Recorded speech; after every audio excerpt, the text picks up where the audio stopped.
Hello and welcome back to the Iantha Branch YouTube channel. Today we are going to start a video series on layout planning.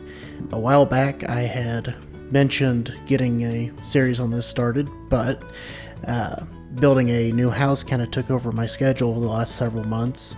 The house is up and almost completed now, so my time is now able to shift back to layout planning, and then hopefully in a few more months layout construction can begin.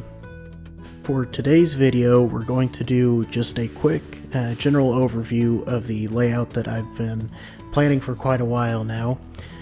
For starters, it's going to focus on the Frisco Railroad around the year 1980. It will be in a 40-foot by 40-foot room that's completely open, so that gives me freedom with how to arrange the bench work. It'll be an HO scale layout with a DCC system to control it. The focus of the operations will mostly entail the two major routes that comprise the Frisco, which is a main line that starts in Kansas City and ends down in Birmingham, Alabama. And their other major line starts in St. Louis and makes its way down to Tulsa before it splits.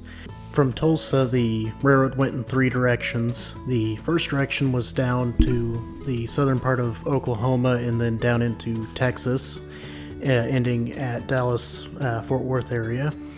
The second direction is it continued on down towards Oklahoma City.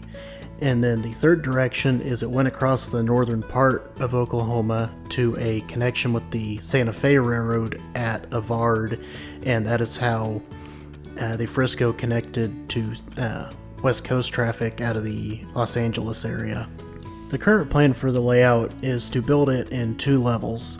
The first level is built down at setting height to make it more comfortable for operations, and that's where the bulk of the action takes place, is on that first level, and that's going to encompass Kansas City down towards Springfield and that part of the Frisco system. And then the upper section of the layout is going to include the classification yard at Tulsa and a little bit of operation at Enid, and then a staging yard for everything that lies beyond the western part of Tulsa. And then the other portion of the second level will include a staging yard for the eastern end of the Frisco Railroad. My idea with the layout and having most of the major terminals of the Frisco on it is it gives me the ability to run all of the mainline trains that were featured on the Frisco towards the end of its independent operations.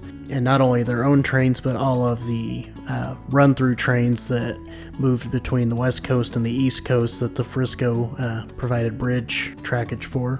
So there you have a very brief overview of the layout that I am planning to build starting sometime this winter. Look forward to the next video when I start discussing some of the more specific operations on the specific sections of the layout.